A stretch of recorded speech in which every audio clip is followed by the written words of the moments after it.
Hello, everybody, and thank you for tuning in to the Liberty Report. With me today is Chris Rossini. Chris, welcome to the program.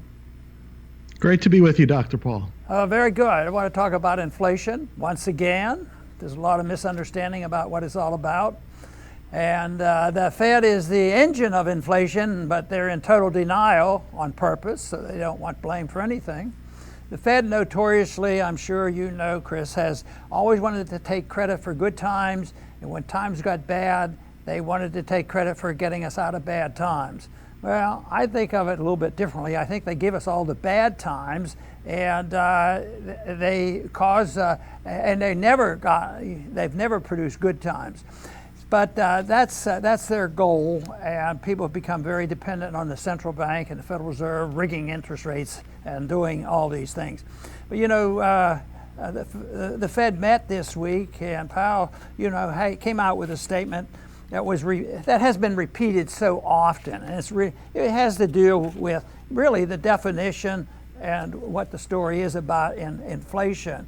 And he said that inflation is under control and within range, and we have room. We can have a little bit more inflation if we need it. That was sort of his theme. And he's talking about the 2% of the CPI. And I think that is so deceiving.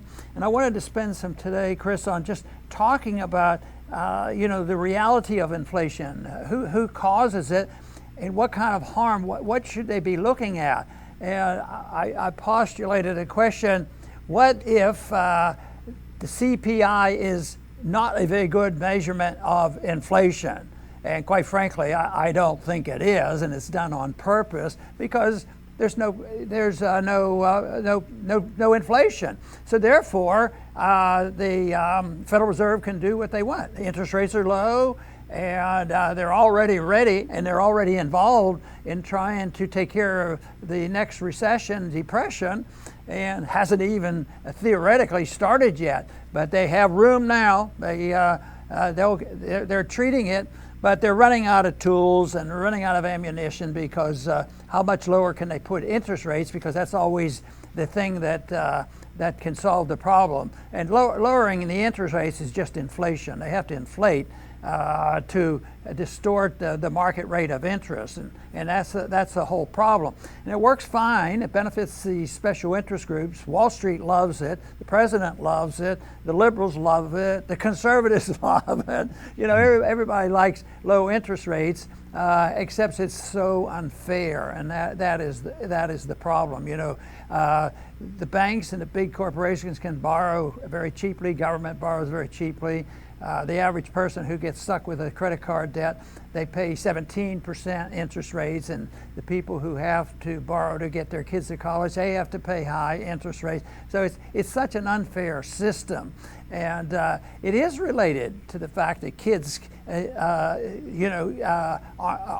in debt. And that the middle class is getting wiped out, and it also gives ammunition to the socialists. Say, see these free enterprise system, it doesn't work. Capitalism is a total failure, and that's why we have to have socialism, because they want us to believe, and incessantly the media keeps saying, that the capitalism is failing, and that is a problem. But I want to go over, Chris, and see how many things we can just say what they ought to be looking at.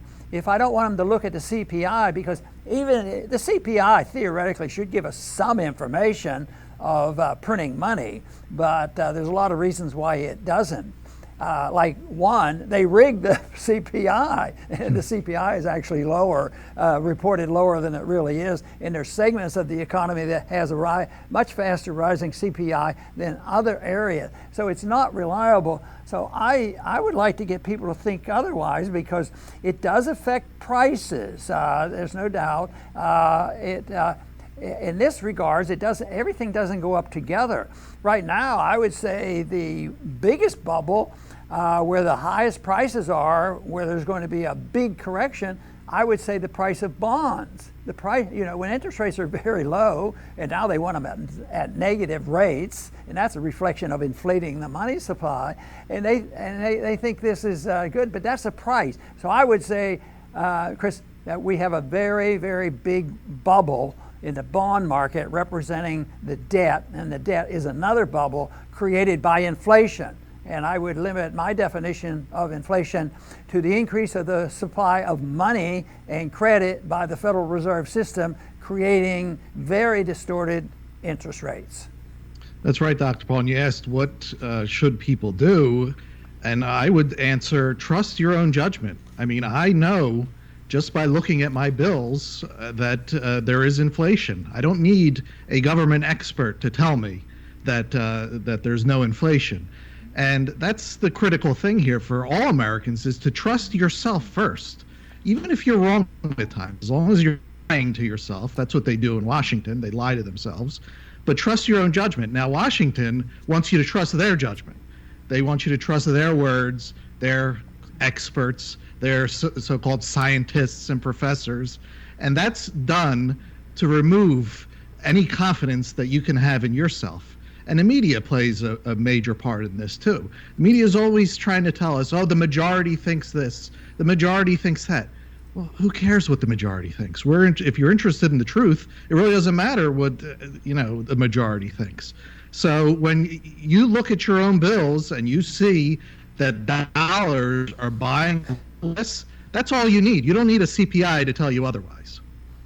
Right, and in our title we talked about is this just ignorance from the educational system, or is this deliberate? I always worked in my early years of studying this, and it has to be just ignorance. They have to just not recognize the significance of interfering in the monetary system with excessive money creation and lower interest rates than the market. But Mises in Human Action does talk about this, and he convinced me that it's deliberate because the Fed doesn't want you to start thinking, oh, it's caused by the Fed. Oh, they've disrupted interest rates.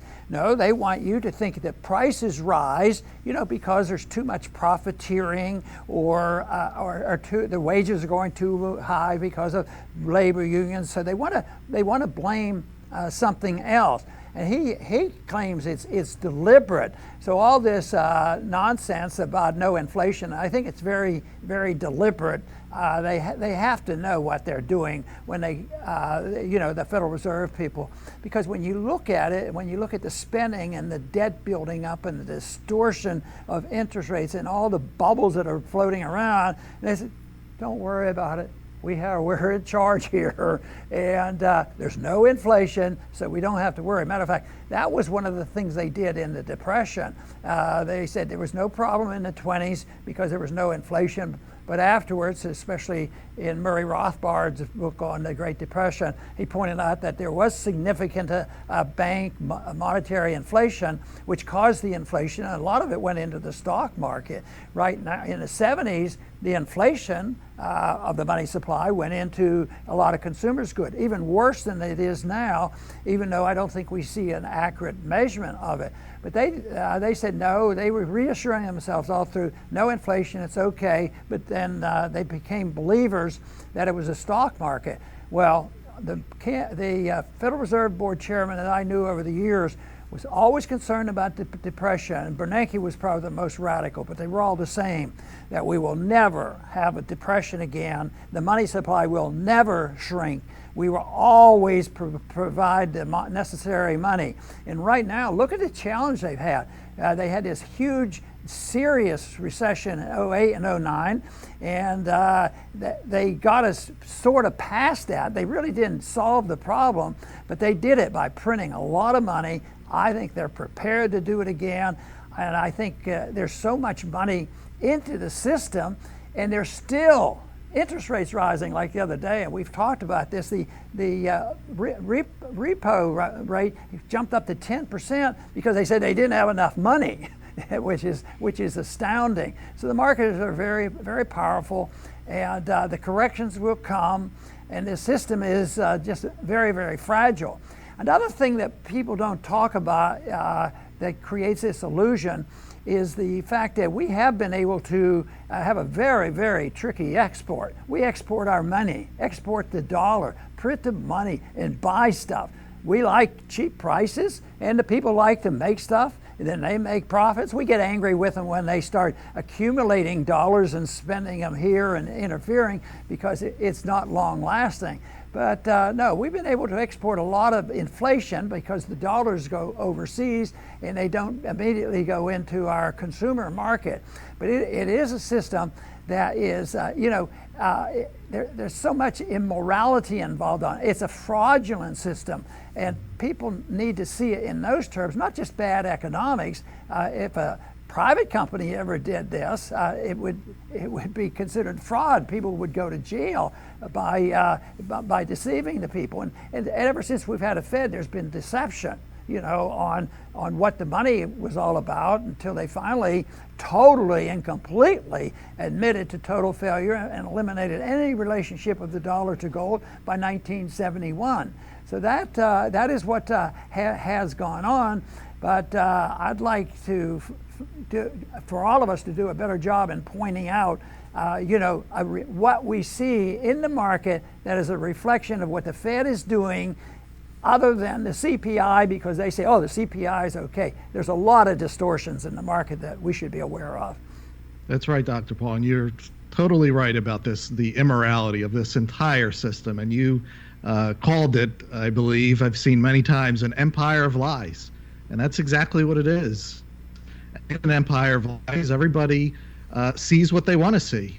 Take a look at Democrats. They see lots of things that aren't there since 2016. But on the other side, you have President Trump this week tweeting that this is the greatest economy in American history.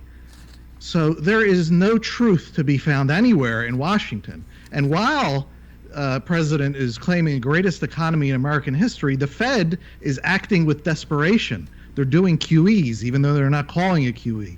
They have rates down almost to zero again. And this is supposedly the good times. And we have almost $1 trillion deficits in the good times. What is going to happen in a recession? They have painted themselves into a terrible corner that they deserve, because they shouldn't be doing any of this stuff. But Americans are going to have to really reconsider whether or not they want central planners anymore. Yes, and I think what you're pointing out, of course, is what we should expect. But there's a lot of people who don't want to believe it, and if they do, they say, I can't do anything about it, and we'll just have to wait and see what happens. But this next one's going to be worse than the last one, and that really raises a lot of question.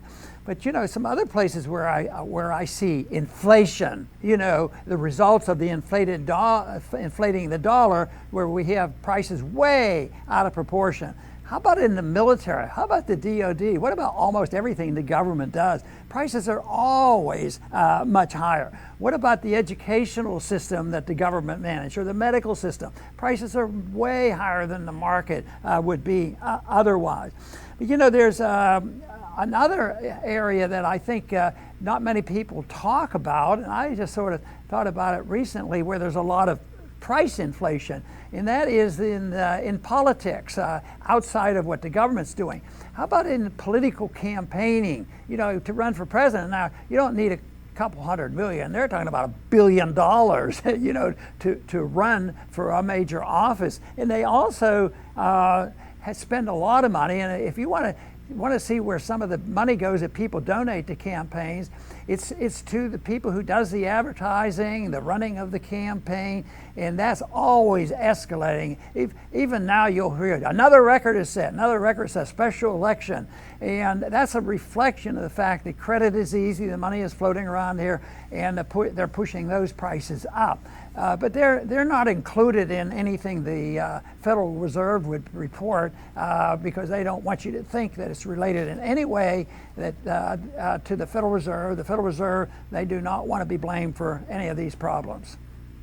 Right, Dr. Paul. I'll finish by saying that I'm sure that the planners around the world, once this dying monetary system reaches its end, that they think that they'll just replace it with something like it, or even worse. They're the masters of the universe. They'll just rig up something else.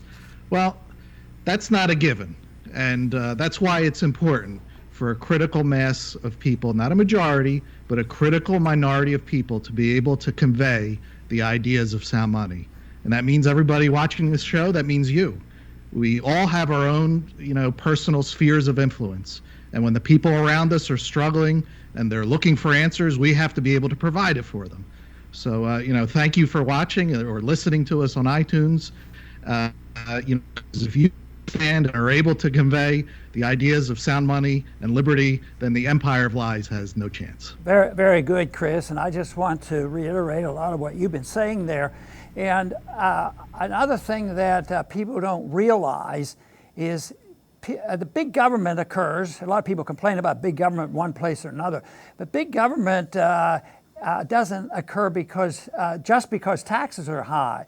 That's just only part of it. The real tax is the ability of the Federal Reserve to create money and credit and buy that debt. And so if you don't like big government for different reasons, conservatives might dislike big government for one reason, liberals for another reason, but all big government depends on the Federal Reserve System. We wouldn't have a system like this. All one would have to do is go back and look at what happened since 1913 and look at the expansion of government, our involvement in wars, our involvement in welfare redistribution, and that it is huge. So if somebody is thinking about peace and prosperity, they can't do it with the Federal Reserve, because the Federal Reserve is, they tell us a little bit, but they're a big member of the deep state. They have a lot of power on what they can do, because if they just say, well, we're going to just protect a free market system of money, we're not going to interfere in interest rates, we're not going to have credit expansion, all of a sudden, there'd be a big difference. Of course, we don't need a Federal Reserve. We should think about how wonderful it would be if we would have a free market, voluntary system where people would work hard, spend what they have left over, they would save, and other people would invest it. It used to be called the wonderful nature of the invisible hand. But unfortunately, the invisible hand, which worked quite well, has been turned into the iron fist. And that's what totalitarians want, an iron fist. And no matter whether they call themselves fascists, socialists, or communists, it's an iron fist, because if you don't obey, there'll be a penalty levied on the individuals. So if one is looking for more peace and prosperity, one has to consider the total elimination of the Federal Reserve System. And in the meantime, until it self-destructs, we ought to know more about it, and we ought to pass the bill to audit the Fed and get to the bottom of why it exists and what kind of special interests benefit from it. I want to thank everybody for tuning in today to the Liberty Report. Please come back soon.